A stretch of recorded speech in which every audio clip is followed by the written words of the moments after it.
해질녘 노을이 뉘엿뉘엿지고 있는 산골 마을의 선비 하나가 묵을 곳을 찾고 있었다. 얼마 가지 않아 허름한 주막을 발견하고 문 앞에 들어섰는데 사람이라곤 70 먹은 주모 한 명뿐이었다. 그도 그럴 것이 너무 외진 곳이라 손님의 발길이 딱히 있어 보이지 않았다. 저녁상에 반주 한 잔을 한 선비가 주모에게 말을 걸었다. 주모, 손님도 없는데 이리 와 술 한잔하고 얘기나 나누시지요. 안 그래도 적적하던 주모는 잘됐다 싶어 사발 한 그릇을 가지고 자리를 차지하였다. 이렇게 외진 곳에서 왜 홀로 주막을 하고 있는 게요? 바깥 양반은 어디 가신 게요? 주모는 한숨을 크게 쉬고 술 한 잔을 비운 뒤 말했다. 내 지금 홀로 산지 50년째요. 아니 바깥 양반이 그리 일찍 돌아가신 게요. 그게 아니라 내가 첫날 밤에 소박을 맞아서 지금까지 이렇게 혼자 지내는 거라오. 첫날 밤에 소박을 맞으셨다니 그런 팔자도 있습니까? 그러게 말이오. 소박을 맞을 팔자로 태어난 것인지 내 위로 언니 2명이 있었는데 우리 셋 모두 첫날 밤에 소박을 맞았으니 정말 팔자소간 아니겠소. 네, 3명 모두 첫날 밤에 소박을 맞으셨다고요. 선비가 놀라게 물었다. 그렇소. 아주 기구한 사연이지. 선비가 궁금함을 참지 못하고 재촉하며 물었다. 술은 가득하고 밤독인데 그 얘기나 한번 들어봅시다. 선비가 주모의 잔에 다시 술을 한 잔 가득 채웠다. 주모는 술잔을 시원하게 들이켜고 잠시 회상을 하며 망설이더니 곧 사연을 풀어놓기 시작했다. 주모의 집은 대대로 내려온 양반 가문에 딸만 셋이 있는 딸 부잣집이었다. 그중 막둥이로 태어난 주모는 집안의 사랑을 듬뿍 받으며 자랐다. 하지만 그 행복도 얼마 가지 않았다. 주모가 8살이 되던 해 아버지가 세상을 떠나고 가세가 급격히 기울어져 갔다. 청상 과부가 된 어머니는 그 와중에도 자식들을 올바르게 길러내기 위해 피나는 노력을 했다. 비록 남편이 일찍 죽어 집안은 기울었지만 양반 가문의 뼈대를 잇지 않기 위해 더욱더 열심히 가르쳤던 것이다. 낮에는 글과 예절을 가르치고 밤에는 길쌈과 바느질을 가르쳐 주어 세 딸 모두 양가집 규숙감으로 손색이 없을 정도였다. 당시 어머니 교육이 얼마나 철저했는지 주모는 어머니에 대한 회상을 이렇게 말하는 것이었다. 우리 어머니는 교육뿐만 아니라 남자에 대한 경계심이 너무 철저해서 우리 세 자매는 결혼할 때까지 외간 남자의 얼굴을 정면으로 본 일이 없을 정도였다오. 주모 어머니께서 딸들에 대한 걱정이 대단하셨나 보. 대단하셨지. 그런데 그게 도리어 화를 가져왔지. 주모가 푸념하듯이 내뱉고는 다시 사연을 이어가기 시작했다. 어머니의 교육열 덕분인지 다행히 주변에서 딸들에 대한 반응이 좋아서 여기저기서 선자리는 어느 정도 들어왔다. 그리고 첫째 딸이 17살 되던 해 옆마을 유명한 부잣집에서 중매가 들어와 시집을 가게 되었다. 첫날 밤을 맞이한 신방에서 신랑이 신부의 옷을 벗기려 하자 신부는 한사코 거부하는 것이었다. 평소에 남자를 함부로 가까이 해서는 안 된다는 교육을 철저히 받아서 신부는 첫날 밤에 신랑의 손에 의해 옷을 벗어야 한다는 관습을 전혀 알지 못했던 까닭이었다. 신랑이 밤새워 신부를 달래보았지만 신부는 요지부동이었다. 머리끝까지 화가 난 신랑은 남녀가 혼인을 치루었으면 첫날 밤을 치르는 것은 당연지사건을 이렇게 나에게 수치심을 주다니. 당신은 더 이상 여기 있을 필요가 없구만. 하고는 첫째 딸을 쫓아버렸다. 주모가 말을 마치자 선비는 새어나오는 실소를 참을 수 없었다. 아니 아무리 남자에 대한 경계심이 철저해도 남편한테까지 그러면 어쩌? 우리 자매들 모두 남자에 대해서는 아무것도 몰랐다오. 그렇게 첫째 언니가 첫날 밤에 소박을 맞았다오. 주모는 다시 말을 이어가기 시작했다. 몇 달 뒤 이번엔 둘째 딸이 옆 동네 선비 집안에 시집을 가게 되었다. 어머니는 첫째 딸의 실수를 듣고 깨달았던 바가 있어 둘째 딸에게 단디 일렀다. 첫날 밤에는 신랑이 신부의 옷을 벗겨주는 법이다. 그런 줄 알고 신랑이 옷을 벗기려 하면 너는 신랑이 하자는 대로 하거라. 어머니의 당부를 잘 새긴 채 둘째 딸은 첫날 밤을 맞이했다. 그런데 이 신랑이 글공부만한 쑥맥인지라 첫날 밤에 신부의 옷을 벗겨주려 하지 않았다. 신부도 혼례로 하루 종일 지쳐서 얼른 쉬고 싶은데 신랑이 옷을 벗겨주지 않자 어찌하지 못했다. 첫째와 달리 왈가닥인 둘째는 답답함을 참지 못하고 본인이 옷을 벗고 이불 속으로 들어가 신랑에게 말했다. 저는 옷을 벗었으니 당신도 얼른 옷을 벗고 이불 속으로 들어오세요. 제 딴에는 첫째처럼 소박 맞지 않으려고 한 행동이었으나 선비는 그 모습을 보고 놀라 말했다. 아니, 자네는 남자 앞에서 이렇게 홀라당 먼저 옷을 벗나? 자네 행실을 보아하니 남자들 앞에서 어떻게 행동할지 알겠네. 그런 사람이 내 부인이 되는 건 난 원치 않네. 선비는 둘째 딸이 변명하기도 전에 자기 말만 하고는 나가버렸다. 이렇게 둘째 언니 역시 첫째 언니처럼 첫날 밤에 소박을 맞게 되었소. 주모가 말을 마치자 선비는 웃음을 참지 못하고 말했다. 아니 아무리 바깥 물정을 몰라도 두 언니분이 너무 몰랐던 거 아니요? 그럼 막내였던 주모는 먼저 상황을 다 알고 있을 터인데 왜 첫날 밤에 소박을 맞았어? 선비는 막내였던 주모 이야기가 더욱 궁금해졌다. 앞 상황을 모두 알아도 원체 셋 다 뭘 모르니? 도낀 객긴이었다오. 세상 물정을 모르니 셋 다 우물한 개구리였지 뭐요. 주모가 마침내 자신의 소박 맞게 된 이유를 설명하기 시작했다. 두 언니가 모두 첫날 밤에 소박을 맞은 데다가 어머니마저 그 일로 크게 상심한 나머지 우라병을 앓았다. 그래서 막내딸인 주모는 본인이라도 제대로 첫날 밤을 치러야겠다고 생각을 했다. 그리고 1년 남짓 후에 막내딸도 혼인을 치르게 되었고 두 언니가 첫날 밤을 무사히 넘기지 못한 모습을 본 막내딸은 매우 걱정이 돼 밤새 고민을 했다. 안 벗어도 안 되고 벗고 들어가도 안 되니 도저히 어떻게 해야 할지를 몰랐고 따로 물어볼 사람도 없으니 답답하기만 했다.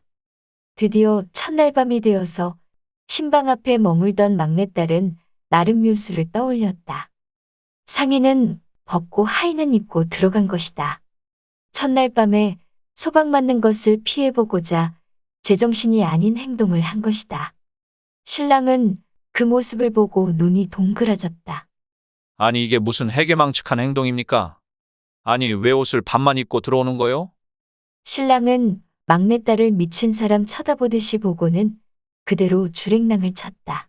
주모 역시 두 언니와 마찬가지로 첫날 밤에 소박을 맞게 된 것이었다. 이게 우리 세자매의 운명인가 보. 말을 마친 주모는 깊은 한숨을 쉰 뒤 술 한 잔을 들이켰다. 선비는 눈물까지 흘리며 박장대소를 했다. 아니 정말 그렇게도 첫날 밤을 어떻게 치르는지 몰랐단 말입니까? 선비가 답답하다는 듯 물었지만 주모는 그 당시에는 누구 하나 제대로 알려주는 사람이 없어서 정말 방법을 알 수 없었다고 하소연을 했다. 선비는 웃으며 말했지만 속으로 생각했다. 아무리 사소한 거라도 배우지 않으면 알 수가 없고 무지하면 그만큼 대접받지 못하겠구나.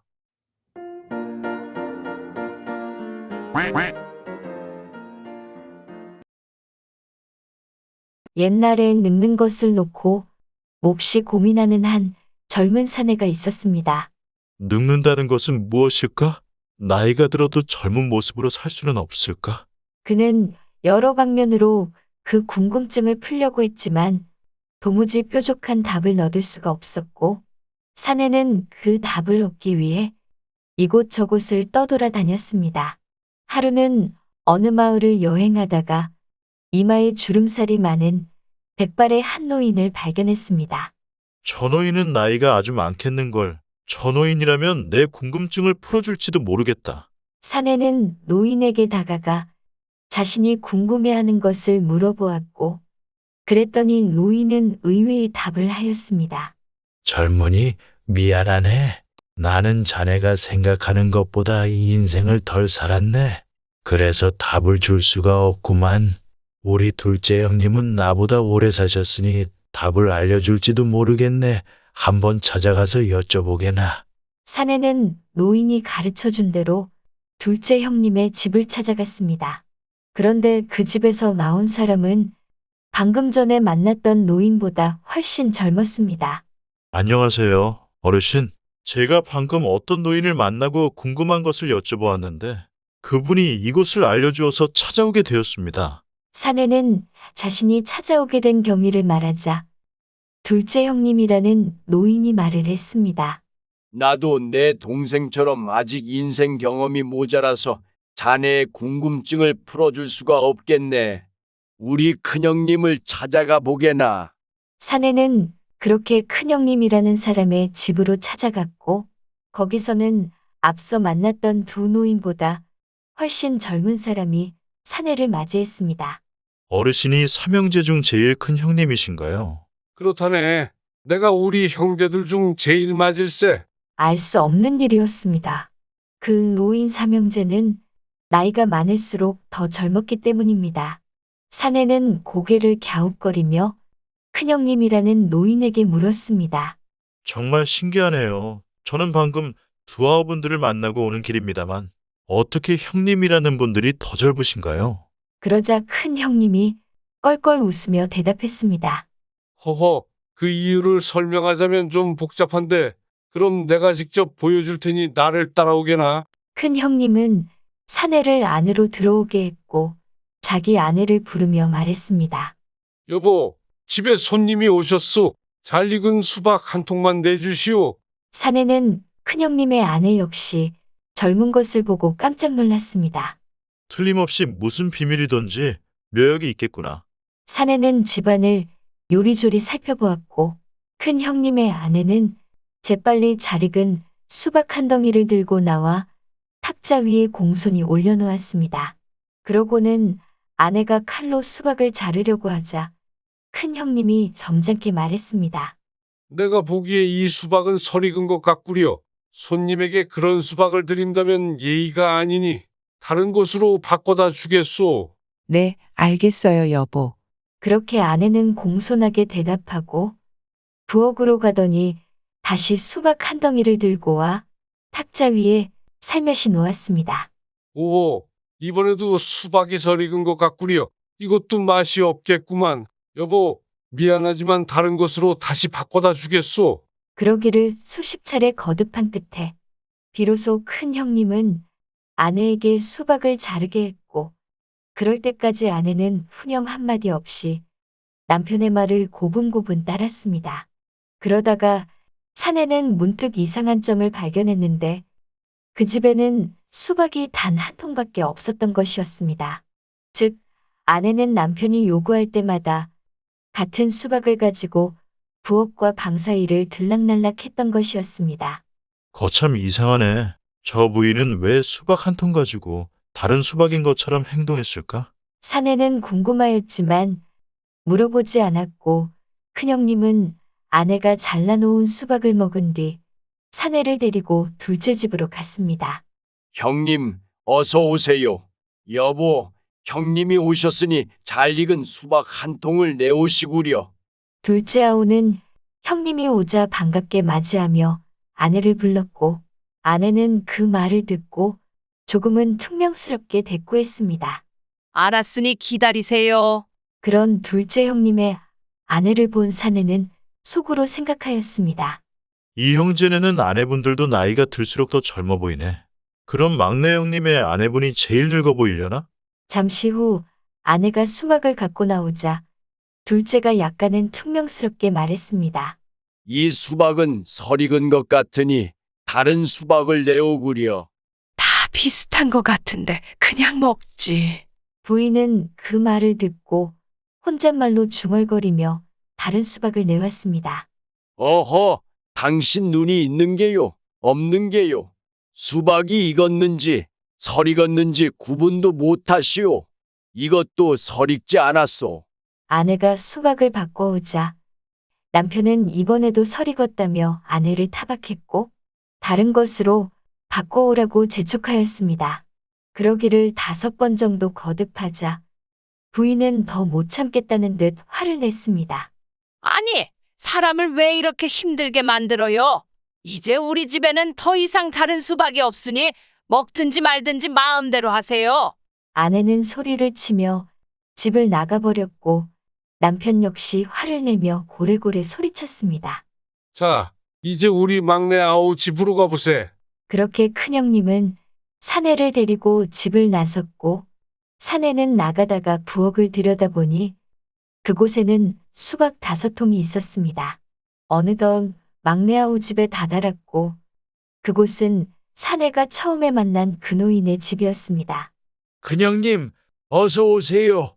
막내 아우 역시 둘째처럼 큰 형님을 반갑게 맞이했습니다. 목이 마르니 시원한 수박이나 한 통 먹어볼까? 큰 형님의 말에 막내 역시 아내에게 잘 익은 수박 1통을 내오라고 말했고 막내 아우의 아내를 본 사내는 속으로 생각했습니다. 예상대로 막내 형님의 부인이 제일 늙어 보이네. 도대체 이유가 뭐지? 막내의 부인은 아주 불쾌한 표정을 지으며 대답도 없었고 마지못해 수박 1통을 들고 와 탁자에 던지다시피 내놓고 획 돌아섰습니다. 아니, 이놈의 여편네가 지금 뭐 하는 거야? 어디 형님 앞에서 그렇게 불손한 행동을 하는 거야? 부인의 불손한 행동을 보자 막내 아우는 버럭 신경질을 내며 아내에게 소리쳤고 그러자 부인도 지지 않으려고 큰 소리로 대꾸했습니다. 수박을 달라기 해준 것뿐인데 뭐가 잘못됐어요? 저 여편네가 뭘 잘했다고 큰 소리야? 더구나 이 수박은 아직 익지도 않은 것 같은데 당장 다른 것으로 바꿔와. 막내 아우가 더욱 큰 소리로 호통쳤지만 부인은 팔짱을 낀 채 손 하나 까딱하지 않았습니다. 정 그렇다면 당신이 직접 갖다 먹어요. 싱싱한 수박이야. 부엌에 얼마든지 쌓여 있으니까. 사내가 일어나서 그 집 부엌으로 가보니 그 집에는 방금 부인이 가지고 나온 수박보다 훨씬 싱싱한 수박이 가득 쌓여 있었습니다.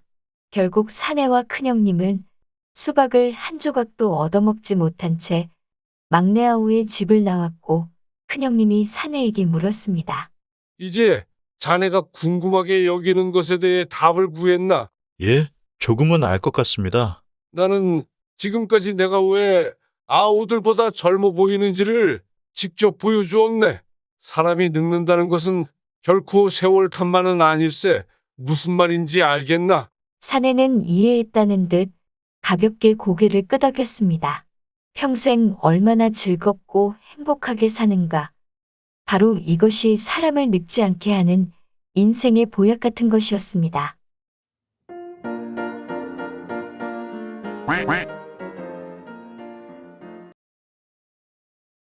가을볕이 참 좋구려. 책 읽기 딱 좋은 날씨네. 한가로이 햇볕을 쬐며 글을 읽고 있는 이 사내는 마을에서 유명한 양반이었다. 그가 유명한 이유는 그리기를 좋아하고 성품이 어지러서였다. 그로 인해 이 마을에 새로 부임해오는 군수는 을의 이 양반을 먼저 찾아보고 그에게 예의를 표하는 것이 통례로 되어 있었다. 하지만 양반이란 말이 무색하게 집이 워낙 가난하여 관아에 곡식을 구워다 먹었는데 어느덧 구워 먹은 곡식이 1000석이 넘게 되었다.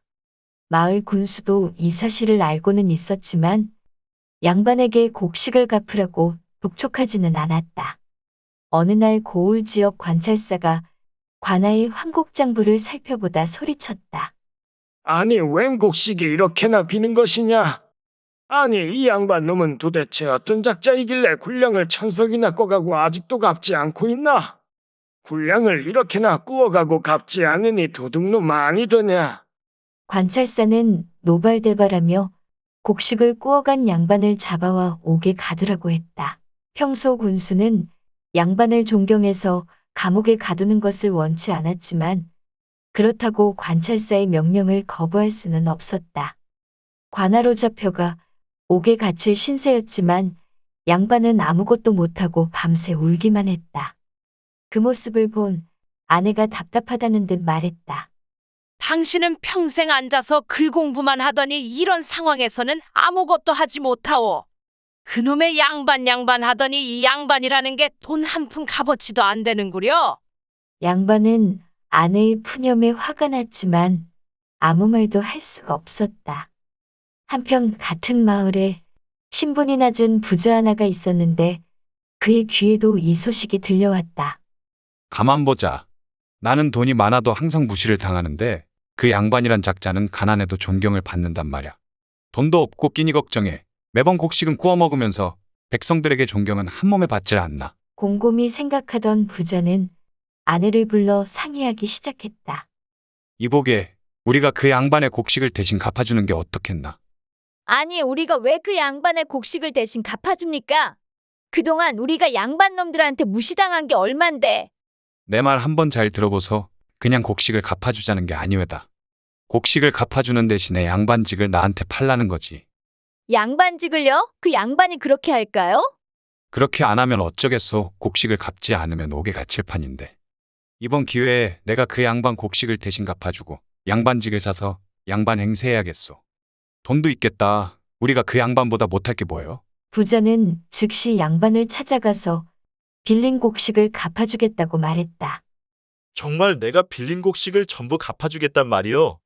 아이고, 이렇게 감사할 따름이 있나. 내 평생 이 은혜는 잊지 않겠소. 내가 평소에 덕을 많이 쌓아서 이렇게 좋은 일이 생기나 보.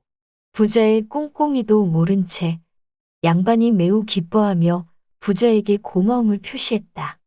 양반의 감사 인사를 뒤로한 채 부자는 갚아주는 조건을 말하였다. 제가 선비님의 빌린 곡식을 전부 갚아주는 대신에 선비님의 양반직을 저한테 파시지요. 뭐라고 양반직을 팔라고요? 아니요, 어찌 그렇게 할 수 있겠소? 네, 아무리 급하다지만 그건 좀 아니지 않소. 그렇다면 어쩔 수 없겠네요. 곡식 얘기는 없었던 일로 하시지요. 아니, 잠깐 기다리시오. 내 잠시 생각 좀 해보겠소. 양반은 생각하였으나 별다른 해결책도 없고 빌린 곡식을 못 갚으면 옥에 갇힐 신세이니 부자가 말하는 대로 행하기로 했다. 부자와 양반은 약속대로 관하로 가서 빌린 곡식을 모두 갚았다. 양반이 옥에 갇히지 않아도 돼 다행이었지만 관곡을 갚을 능력이 없다는 거란 군수는 의아해서 물었다. 아니, 선비님께서 어디서 곡식이 생겨서 다 갚을 수 있던 것이오. 그러자 평소와는 다르게 양반이 머리를 조아리며 말했다. 황송하옵니다. 그 곡식은 저기 계신 부자가 갚아주신 겁니다. 제가 빌린 관곡을 다 갚아주는 대신 제 양반직을 넘기기로 하였습니다. 저는 양반직을 팔아서 관곡을 갚았으니 이제는 양반이 아니라 저기 부자가 양반입니다. 그러니 제가 어찌 이제 양반 행세를 할 수 있겠습니까? 이야기를 들은 군수는 그제서야 왜 그렇게 양반이 자세를 낮추며 말했는지 이해했다. 군수는 가여운 듯 양반을 한번 보고는 다시 부자를 향해 말했다. 부자야말로 군자로구나. 부자이면서 남을 도와주는 것에 인색하지 않고 천한 것을 싫어하고 존귀한 것을 추구하니 지혜로운 일이로다. 부자야말로 진짜 양반이라 할 수 있소. 군수가 자신을 칭송하자 부자는 벌써 양반이라도 된 듯 어깨에 힘이 들어갔다. 하지만 양반 자리를 두고 사사로이 매매하고 문서를 만들지 않는다면 훗날 문제가 발생할 수 있으니 문서를 만들고 내가 서명을 하여 보증하리라. 군수는 마을에 사는 양반이며 농사꾼 장사치까지 모두 모이게 했다. 마을 사람들이 모이자 군수는 양반과 부자를 세워두고 문서를 만들었다. 문서가 작성되고 군수는 부자와 양반 앞에서 읊조리기 시작했다. 이 증서는 관곡을 갚아주고 양반을 샀다는 증거로 만드는 문서이고 그 값은 곡식 1000석이다. 선비는 양반직을 부자에게 매매하였으므로 더 이상 양반이 아니라 평민으로 돌아가며 부자는 이제 양반으로서 지위를 가진다. 부자는 너무나 기뻤다. 이제 비로소 부와 명예를 모두 갖추게 되었다고 생각했다. 군수는 예절과 지켜야 할 도리, 마음가짐 등 양반이 지켜야 할 몇 가지 품행을 불러주었다. 그런데 군수의 말을 다 들은 부자의 안색이 점점 변했다. 아니, 그런 것들을 꼭 다 해야 합니까? 제가 보기엔 안 지키는 양반들이 더 많은 것 같던데. 부자는 군수에게 물었다. 그런 거 말고 뭐 있지 않습니까? 일반 백성들이 할 수 없고 양반만이 할 수 있는 그런 것들 말이요. 솔직히 겨우 이것뿐이면 너무 억울하게 곡식만 날린 것 같습니다. 양반이 가질 수 있는 특권 같은 거 말이요? 네, 제가 말했던 게 바로 그거입니다. 금방이라도 울 것 같던 부자는 군수의 말 한마디에 다시 화색이 돌았다. 좋소, 그거라면 내가 말해줄 터이니 잘 들어보시게. 군수는 부자에게 양반의 특권을 불러주었다. 양반은 농사나 일을 하지 않아도 된다. 궁한 선비가 되어도 자기 마음대로 할 수 있다. 이웃집 소를 가져다 내 밭을 먼저 갈고 마을 사람들을 불러다가 내 밭부터 김매게 할 수 있다. 공직에 있으면서 받은 녹봉은 세금을 걷지 아니한다. 상놈들을 잡아다가 잿물을 코에 들이붓고 상투를 잡아당기며 수염을 뽑는다 해도 아무도 원망하지 못한다. 현행범이 아닌 이상 군수의 동의 없이 옥에 가두지 못한다. 문서가 다 읽혀지기도 전에 부자가 혀를 내두르며 말했다. 아니, 그만 멈추시오. 참으로 어이가 없구려. 군수는 장차 나를 시정잡배로 만들 작정이요. 참말로 말씀해 주신 게 양반의 특권이라면 그건 칼 안 든 도둑놈과 같구려. 내 양반하지 않을래요. 그냥 지금처럼 이대로 살 테니 저 선비 보고 그냥 계속 양반하라고 하시오. 부자는 말을 마치고 고개를 저으며 관아를 빠져나가면서 혼잣말을 했다. 나라에 돈이 없는 게 아니라 도둑놈들이 많았던 게로구나. 그리고는 다시는 양반이란 말을 입 밖에 내지 않았다고 한다.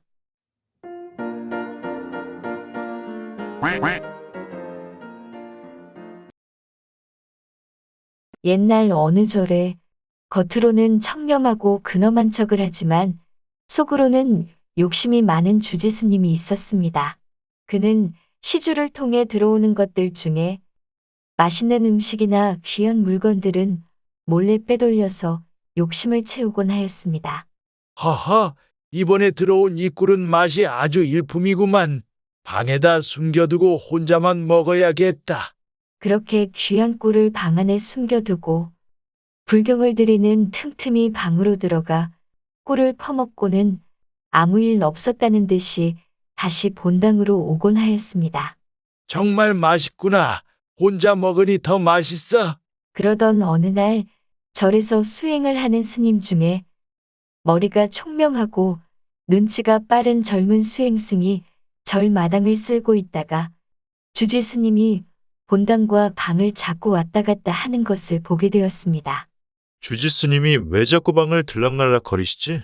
이상하네. 수행승은 주지 스님이 다시 방으로 들어갈 때를 기다렸다가 몰래 뒤따라가서 무엇을 하는지 엿보았습니다. 그러고는 주지 스님이 서랍에서 작은 단지를 꺼내서 수저로 몇 번 퍼먹더니 손가락까지 쪽쪽 빨아먹는 모습을 보게 되었습니다.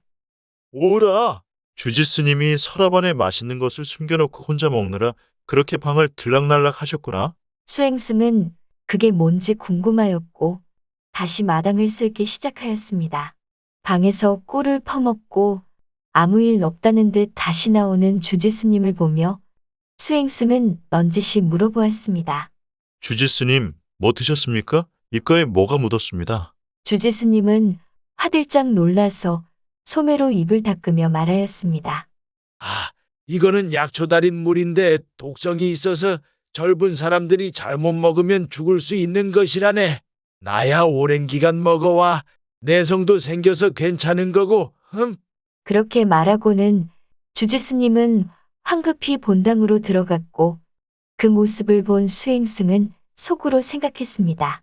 주지 스님이 거짓말을 하시는 걸 보니 저 안에는 분명 엄청나게 맛있는 것이 들어있나 보구나. 수행승은 단지 안에 있는 것이 궁금해서 호시탐탐 기회를 노리고 있었고 그날은 생각보다 빨리 왔습니다. 내 오늘 마을에 일이 있어 다녀올 터이니 내가 없더라도 불경을 잘 드리고 평소와 다름없이 하거라. 그리고 내 방 청소할 때는 이것저것 손대지 말고 조심하거라. 네, 알겠습니다, 주지 스님. 주지 스님은 방 안에 숨겨놓은 꿀이 걱정되는 듯 신신당부하였으며 수행승은 기회다 싶었습니다. 주지 스님이 떠난 뒤 수행승은 방 청소를 핑계로 주지스님의 서랍 안에 있는 단지를 열어보았고 거기에 맛있는 꿀이 있는 것을 보았습니다. 아니, 이렇게 맛있는 꿀을 그동안 몰래 혼자 드셨구나. 수행승은 다른 스님들까지 불러서 꿀을 한 입씩 맛보게 해줬고 그러다 보니 어느새 꿀단지는 바닥을 드러냈습니다. 아니 이거 어쩌지? 조금씩 맛만 본다는 게 꿀을 다 먹어버렸네. 주지스님이 아시면 엄청 화를 내실 텐데. 큰일 났네. 다른 스님들은 걱정을 하였고 수행승도 잠시 고민을 하다가 이내 눈을 반짝이며 말했습니다. 제가 알아서 할 테니 스님들은 아무것도 모르는 척 평소와 같이 행동해 주세요. 그래 알겠네. 수행승은 자신 있게 말했고 다른 스님들은 그가 시키는 대로 하기로 하였습니다. 저녁 때가 되어서야 주지스님은 볼일을 마치고 절로 돌아왔고 꿀을 먹고 싶은 마음에 얼른 방으로 들어가 꿀단지를 열어보았습니다. 그런데 꿀단지는 비어 있었고 그걸 본 주지스님은 흥분해서 소리를 쳤습니다. 누가 내 방에 와서 내 물건을 탐하였느냐? 그 소리에 주지스님 방 앞에 모인 스님들은 수행승이 당부한 대로 아무것도 모르는 척하였고 마당 뒤편에서는 수행승이 엉엉 우는 소리가 들렸습니다. 울음소리에 마당 뒤편으로 향한 주지스님은 울고 있는 수행승과 옆에 자신의 목탁이 깨어져 있는 것을 보았습니다. 이게 무슨 일이더냐? 없어진 꿀 때문에 화가 난 상태인데 평소 자신이 가장 아끼는 목탁까지 깨져 있으니 주지스님은 머리 끝까지 화가 났습니다. 주지스님, 잘못했습니다. 수행승은 주지스님을 보고 울면서 자초지종을 설명하였습니다. 제가 스님 방을 청소하다가 스님이 가장 아끼시는 이 목탁을 실수로 깨버렸습니다. 그래서 어찌할 바를 몰라 하다가 주지스님께서 말씀하신 독성이 있는 약초물이 떠올라서 그걸 먹고 차라리 죽음으로써 속죄하자 하여 단지 안에 있는 약물을 전부 먹었는데도 죽지 않아 이렇게 울고 있었던 겁니다. 이야기를 들은 주지스님은 화가 났지만 자기가 내뱉은 말도 있고 다른 스님들도 지켜보고 있어서 화를 참고 차분한 목소리로 입을 열었습니다. 실수는 누구나 할 수 있다. 그런 일로 소중한 목숨을 함부로 버리려고 하는 게 더 큰 죄이느니라. 다음부터는 조심하거라. 그러고는 방으로 돌아와서는 한참 동안이나 화를 가라앉히지 못하였습니다. 저놈이 분명 먹을 때 꿀인 걸 알았을 텐데 저렇게 시치미를 떼고 깨를 쓰는구나. 어디 다음에 틈만 보여봐라.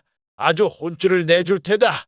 그렇게 주지스님은 수행승을 벼르고 있었고 수행승의 꽤 무사히 넘어간 다른 스님들은 수행승에게 고마워했습니다.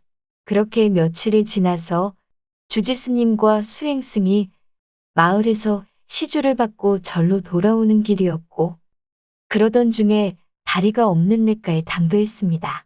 이런, 아까 낮에 내린 비로 물이 불었구나. 아침에 절을 나설 때는 비가 내리지 않았으나 낮에 장대 같은 소나기가 한두 시간 정도 퍼붓는 바람에 징검다리가 물에 잠겨버렸던 것이었습니다. 그런데 가만히 보니 저만치에서 웬 처녀 하나가 발을 동동 구르고 있었습니다. 주지스님과 수행승이 다가가서 까닭을 물어보았습니다. 왜 그러시오? 냇가를 건너야 하는데 물살이 너무 세서 못 건너고 있습니다. 상황을 파악한 주지스님은 근엄한 척하며 다시 몸을 돌렸고 수행승은 처녀에게 등을 보이며 어필하는 신용을 하였습니다. 처녀는 잠시 머뭇거리다가 수행승의 등에 엎인 채 냇가를 건넜고 연신 감사 인사를 전했습니다. 스님 감사합니다. 덕분에 젖지 않고 냇가를 건넜습니다. 감사합니다. 그 사이 주지스님도 혼자 냇가를 건너와 두 스님이 다시 길을 걷기 시작하였고 주지스님은 속으로 생각했습니다. 요놈, 벼르고 있었는데 잘 걸렸다. 아주 혼쭐을 내줘야겠다. 잠시 걷다가 주지스님이 갑자기 큰 소리로 화를 내며 말했습니다. 일념으로 도에만 정진해야 할 사람이 처녀의 몸에 손을 대다니 도대체 정신이 있는 건가? 수행승은 주지스님의 말에 억울하였지만 속죄를 하였습니다. 처자가 어려움에 처해 있어 도움을 주려고 했지만 제 생각이 짧았던 것 같습니다. 앞으로 주의하겠습니다. 그러자 주지스님은 이때다 싶어 더욱 화를 내며 비난하였고 수행승은 별대꾸 없이 묵묵히 듣기만 하였습니다. 1시간쯤 지나자 두 스님은 절 입구로 들어서게 되었고 그때까지도 주지스님은 수행승을 심하게 비난하고 있었습니다. 이놈, 내가 저번에 당한 수모를 이번 일로 아주 두고두고 혼내줘야겠다. 주지스님은 꼬투리를 잡았다 싶어 신이 났고 그때 일에 안갚음식으로 계속 비난을 하였습니다.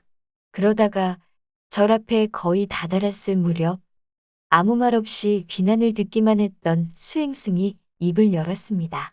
주지스님은 힘들지도 않으십니까? 저는 그 처녀를 이미 1시간 전에 잠시 업었다 내려놓았을 뿐인데 주지스님은 아직까지도 업고 계시니 말입니다. 이제 그만 처녀를 내려놓으시지요. 본당 안까지 업고 들어가실 생각이십니까? 수행승을 혼쭐 내주려던 주지스님은 부끄러움에 얼굴이 빨갛게 달아올랐고 아무 말 없이 본당으로 들어가 버렸습니다.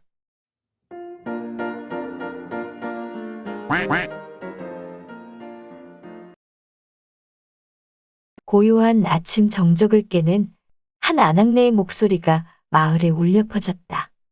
아니 언제까지 잠만 퍼질러 잘 거예요? 이제 그만 일어나서 일하러 가야죠.